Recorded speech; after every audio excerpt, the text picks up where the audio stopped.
This study examined pre-hospital Step 1 vital sign criteria and Step 1 vital sign decline relative to emergency department and hospital death.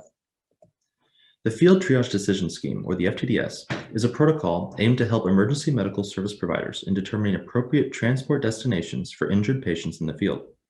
The first part of the FTDS, or Step 1, relies on vital signs. The Step 1 vital sign criteria are listed here. They include three components: systolic blood pressure, Glasgow Coma Scale, and respiratory rate.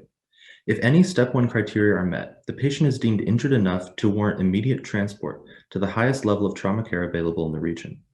The purpose of this study was to analyze the effects of the FTDS Step 1 vital sign criteria and decline within those Step 1 criteria components on patient outcomes.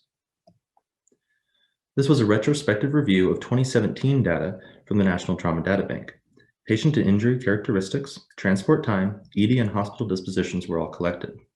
Decline was defined as a change of one or more standard deviations into or within a Step 1 criteria range.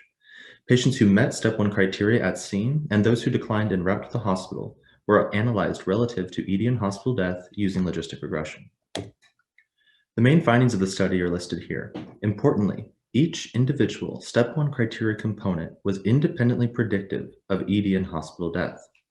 Scene Glasgow Coma Scale demonstrated the highest predictive value.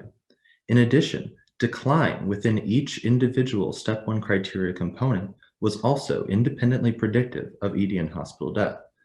This time, a decline within systolic blood pressure demonstrated the highest predictive value. These findings suggest that the Step 1 criteria accurately identify patients in the field that require high levels of trauma care. As a whole, this study helps to validate the use of the FTDS as a pre-hospital triage tool.